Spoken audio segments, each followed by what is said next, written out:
Happy Friday, everyone, and welcome back to Brown Bag Bets. Powered by BETSPERTS, we are your daily dose of quick hit handicapping and sports betting picks. I'm Alex Christenson, and joining me as always, Mr. Andy Molitor. And it's not just Friday, Andy, it's a Fallica Friday. Joining us from State College, from the lovely Courtyard by Marriott, Mr. Chris Fallica. It's good that you're there. I know you had a little trouble getting there, but how's it feel to be in Pennsylvania on such an ugly day?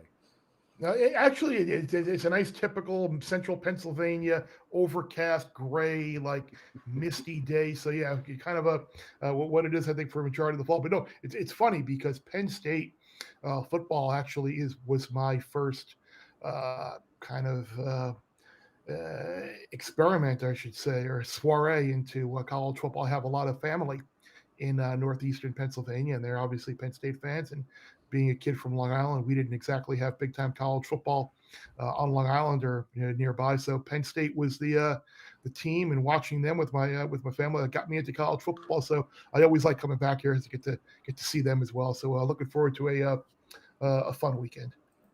That's always good. It's nice to have another Penn State fan around, especially when we can make fun of a Gopher fan like Andy.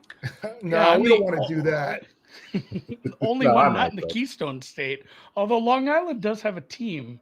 It is a team you should be betting against if you have FCS lines, because I think they were getting 7 touchdowns the other day. Didn't come close to sniffing that one. If you can find lines to fade, God, was it the Blackbirds, or I think they merged with another school and. Well, yeah, there's LIU it was a CW post really, and then there's Stony Brook, which is another team. Hofstra obviously was. There's some FCS football to be had on Long Island as well. But the only thing I'm going to give you grief about being a Gophers fan is that ridiculousness of PJ and we're not going to release a depth chart, but it did allow my guy Gabe Platty to have some fun and put together a depth chart of his own for Colorado this week. Yeah, if anybody hasn't seen that, go find the Colorado depth chart release. It's pretty funny because the Gophers were apparently going to be secretive and play a little dirty pool in that release. So you go find that tweet. It's pretty good. But yeah, we mentioned this off the air a little. It's not like there's not a game that really sticks out to me that I'm just like a really heavy marquee matchup I'm excited about. But there's a lot of like above average games. It's like another one of those weekends. It's similar to last week, a bunch that are above average, and we'll probably start with Cowboys and Boise State there. Oklahoma State getting 5 versus Boise there with a, decent sized total. Yeah, I've seen this number anywhere from 3.5 to 4 to 4.5 to 5. So definitely look around and find what your best number is. And I like Boise State in this game. I think they basically did everything that they could have done at UCF except win that game. You come back, you get an easy win in your second game. But Oklahoma State, while defensively they are much improved, and I love the job that Knowles has done, it seems like every week there's something with Spencer Sanders. They can't run the ball nearly as well as A, they should, and B, as they have in the past. And I think going on the road, I think Andy Avalos, a defensive-minded head coach, will have a pretty good game plan in store there. And I like the Broncos and the rare opportunity that they get to host a Power 5 team on that blue turf to walk out with the win. Dig it. Then I guess it's funny. I never really think of Oklahoma State as a Power 5 team, but you're right. It counts. And obviously they were a little better running the ball last year. ACC action, Florida State, Wake Forest. Florida State coming off a weird week. I guess we'll call it a weird week. That's another one too, where I was not watching that game. It was one of those things, and God bless Twitter, because in the old days you have to wait till the 10 o'clock news to say, oh, like something crazy happened in a game. They'll show the highlight on the news tonight, but like instantly you can be like, oh my God, like that. There was 2 people between this kid in the end zone when he caught the ball. How did they?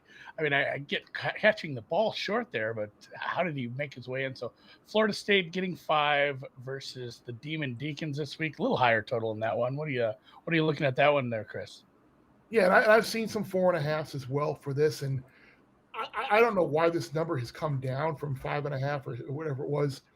Like, I would not want to back Florida State right now. I know the knee-jerk reaction, the first thought people will have was, oh, they'll bounce back after losing to an FCS team. But I think we all kind of got excited with that Sunday night game against Notre Dame because it was the only game on that night, and everybody wanted to see Mackenzie Milton do well, and that became a story. And Jack Cohen had a huge game, but what if in reality that really was just two like average to mediocre teams like we've seen in the past in that game in a big setting? And look, we all want to see Mackenzie Milton do well, but he's averaging 4.8 yards per pass attempt right now. Jordan Travis, the other quarterback, is like 40-something% completions, and 3 of his 22 passes have been completed to the other team. Wake Forest is a team that I do not think gets the credit for having the talent level that they do. I think everybody just sees Wake Forest as this fight hard, scrap, claw. But Sam Hartman's the best quarterback on the field. Dave Clawson does a great job with that team, getting the talent that they have to really overachieve even more than. And look, I love Wake Forest in this game. If you go back as well, since 2017, the last 14 road games for Florida State, they're 2-12, and the 2 wins came against a Bobby Petrino coached Louisville team and a Steve Adazio coached Boston College team. So, and the losses have been non-competitive. I like Wake Forest to keep the Seminole struggles going. Yeah, Alex, you're familiar with Peter Plus, actually, because we have 2 Peters in our tennis chat. He's a big Notre Dame fan, and he was a little upset after this game. He's like, "Oh my God, our best win is Toledo now. This isn't good." Like he's very worried. And like you said, I think he's in the same boat. He's like, "Oh no, like the Irish they're winning, but like they're not winning against good teams, and this might be a season that turns for the worse eventually." Yeah, and he could be in for a little bit of a struggle this weekend with Purdue as well. I think everybody just kind of thought everybody expected big things from Jeff Brom quickly because he pulled that big upset over Ohio State. And then what happened was injuries, attrition, and then Indiana stepped forward and had a run last year. I think people kind of forgot about Purdue, but Notre Dame has not run the ball well. Marcus Freeman's defense has not played up to the level that people thought. I think losing guys like Lufau were a big deal. Offensive line has been an issue. I think they could find themselves in a game tomorrow with the Boilermakers for sure. Yeah, we'll see. That one should be quite a bit of fun. I mean, could Notre Dame just blow out enough of these teams the rest of the way to get enough attention? I mean, and is that really it? Like, do they have to basically win every game by 2 touchdowns or more for the rest of the season at this point? It's funny because winning should probably be enough, especially for a team like Notre Dame. They're still going to have North Carolina on the schedule later in the year, and they'll be ranked by the time they play them again. And look, at least they've been unimpressive, but they've won the 2 games. You've got 2 teams from the college football playoff from last year that already have losses. You've got, 4 teams from the preseason top 10 that have already have losses. 7 teams that were ranked are already unranked. So while they've been unimpressive, they've won, and they say a lot more than some other teams can. And that's true. At the end of the day, they do love being undefeated. Not going to make the playoff with losses, especially teams like that. And yeah, they do have some tougher matchups down the road here. Speaking of tougher matchups, who did Arizona State play last? It was UNLV. Yeah, beat the tar out of UNLV as teams do. Tougher matchup. This is, I don't know, maybe you showed me this matchup a couple years ago and tell me this is like a ranked two ranked teams going at it. I would have probably not believed you, but yeah, Arizona State, BYU, they're both right around 20th. I think BYU's maybe 23rd, but yeah, small favorite there for the Sun Devils and lowish for college totals, I guess. Yeah, we haven't seen Arizona State play its best football yet, and this is more of a combination of that, expecting them to finally play their best games. They have not been good as a road favorite under Herm Edwards, so it's a little concerning to me. But at the same time, I think the fact that BYU broke that long losing streak to the Utes last week, emotional high, and now you get a 3rd straight Pac-12 team in consecutive weeks. I would think there might be a little bit of an exhale, kind of start slow for BYU, and I do think ASU will come out and play its best game and go to Provo and get a win. Yeah, the next game we wanted to talk about, a West Coast game. This one could be quite a bit of fun. And Matt Rooney and I actually talked about this on Monday. I think we like the over here. Fresno State versus UCLA. I believe this is even Pac-12 after dark. We love this. Chris, what do you see in this game? I think the initial thought by a lot of people will be like, wow, this is 11 points against a team that played Oregon so tight in Eugene a couple of weeks ago and blew out a terrible UConn team. I'd be a little careful, though. Again, I'm guilty, I think, at times, maybe of going a little too much into the intangible, emotional, kind of situational type stuff. And I openly admit it. But I got to wonder if in that Oregon game, first week of the year, Oregon got up 14-0 quickly, 21-6. I had to wonder, did their mind start to maybe wander a little bit to the game in Columbus the following week? And maybe the Thibodeau injury obviously didn't help. The Flow injury obviously didn't help. And maybe there were some things going on there. But the way UCLA has been played, they had the week off since the blowout win over LSU. The fact that the Clay Helton news has been in the news cycle, not only in Los Angeles, but nationally, has kind of taken a little bit, I think, of the spotlight off of UCLA. So, look, I think UCLA, the way Charbonneau and Britton Brown have been running the ball, I think DTR is going to continue to play better. UCLA's defense has been very opportunistic. Hainer obviously has had a great start to the year, but my initial impression here is to go ahead and lay the points with the Bruins. I think Chip has them in a good spot right now before they start Pac-12 play next week. I like that quite a bit. Yeah, and I mean, good point with the look ahead. That was well, first of all, like an awesome win for the Oregon program to go do what they did. You know, maybe we find out they played a Minnesota team closer than I think people expect them to as well. Mm-hmm. Maybe we find out just Ohio State wasn't the powerhouse, but still to go do what they did and win by pretty much the entire game. You know, you wonder if there was a little bit of a look ahead, but UCLA shouldn't have that this week. I get that Stanford won, but Stanford is still probably not a good team.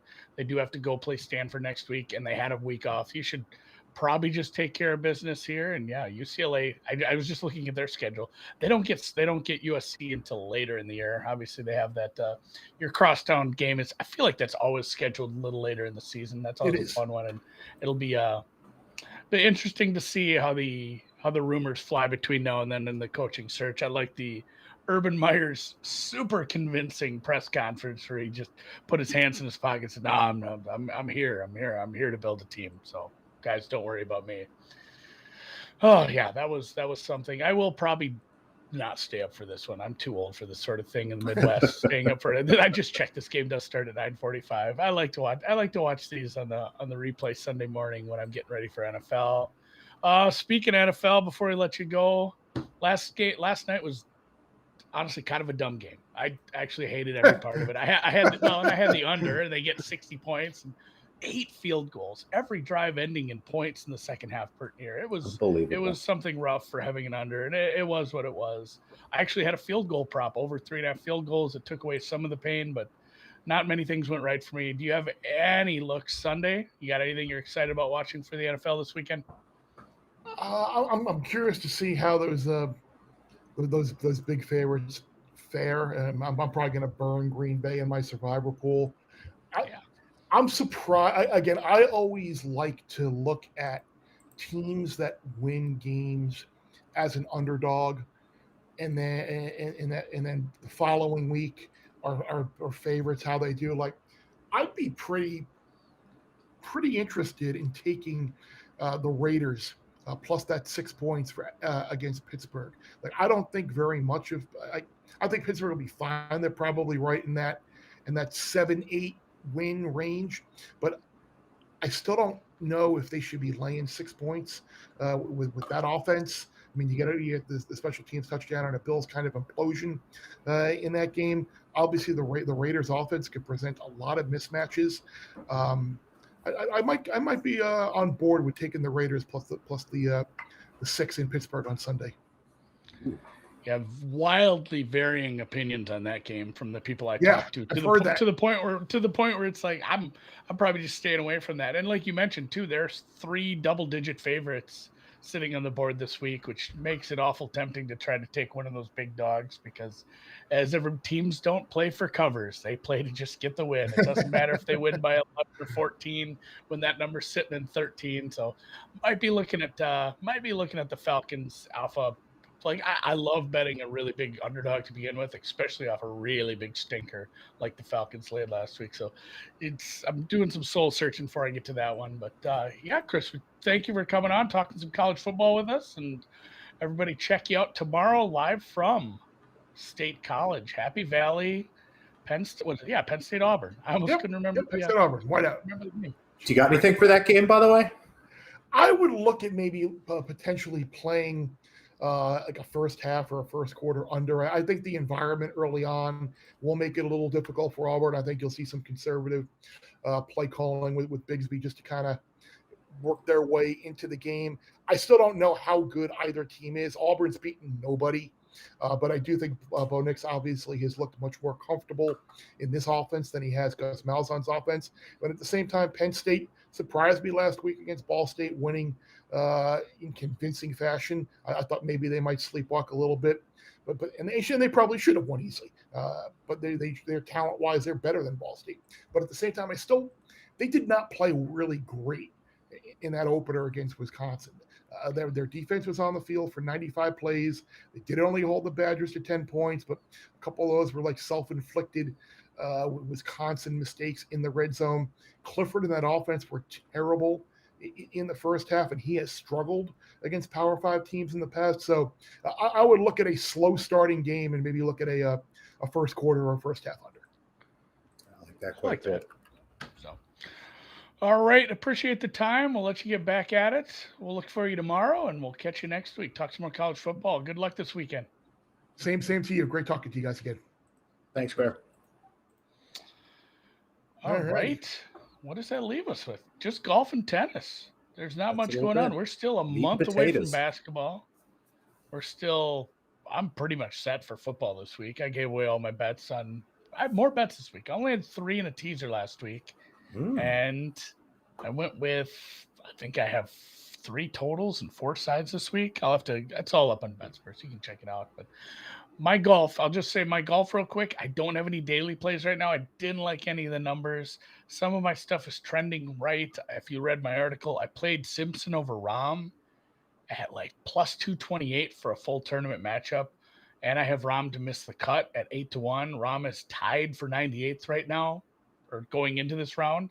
So just honestly, like hitting an outright would be nice, but if Rahm could just miss the cut and Simpson finish ahead of him, like my weekend is made. Like if I can hit those 2 right off the bat, I don't know if I've ever hit a matchup, a head-to-head matchup at over like 2-1. Those are difficult. Some daily ones, sometimes you play it's like this number's too high for the variance that we're going to see. So today, just cheering against John Rahm this afternoon.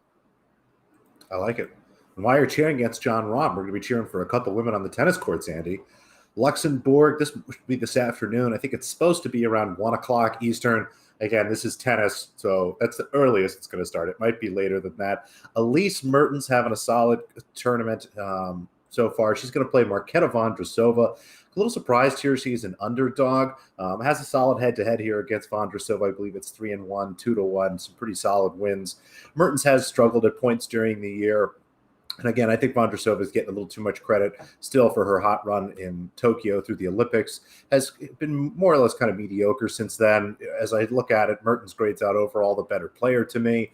I tweak a few things. I can get it a little bit closer, but I have Mertens, minus 125, somewhere in like that minus 120 range. So any plus number looks good to me. I was able to grab plus 105. I believe that number is still readily available. And then also this afternoon, unfortunately at the same time, you have to get 2 screens going or figure out a split screen situation in Pateros. Kaha Yuvan, back on her again, got the win for us and the cover. yesterday, which was great. Or actually, I think she finished it this morning or something. There's been a little bit of rain there. She is an underdog to Tamara Zidansek. Zidansek, one of my favorite players to back on clay, but we're on hard courts here. Again, as I look at some of my numbers here, I'm struggling to make Yvonne an underdog. It could be, again, that she's had to play a little bit already today, but not too concerned about that. It was just a set, frankly, less than a set. They had already started it here. And overall, again, grades out as the better player to me. I also have her as a favorite. Again, kind of in the same range as I had Mertens, minus 125 or so, maybe a little bit better. Again, a little bigger adjustment, less of an edge because he has to play today. So that makes sense to me. But plus 105, plus 110, plus 115. There's even some plus 120s out there. I'd probably draw the line right around plus 110. I don't know. Plus 105 is probably okay, but I'm going to say you shouldn't do that, I guess. I don't know. Draw some lines out there, Alex. Line in the sand. Plus 110, I think, is where I'll put the line on Yvonne here. Again, had to play some tennis already. That could be good. That could be bad. But 2 underdogs for us on a Friday as we roll into the weekend. I like that. And Yvonne, yes, Yvonne, despite winning the first set in a tiebreaker, did come through on the minus 2.5 by the skin of her teeth. So she was a winner for us this week. Hopefully we can get a little more money out of Kaha Yvonne. I believe the J is silent. So go Kaha. Go to hell, John Rahm. Except, honestly, just miss the cut. Get to Wisconsin, win all your matches for Europe. Let's go. Focus on the Ryder Cup. That's what Ryder we need. Cup's way more important than the fart net or whatever it is. Yeah, we'll see you next week. A fart net we'll have some fart net. Yeah, we'll have some good giveaways. I'm going to give away probably going to give away some NFL tickets next week if you pay attention. No big deal.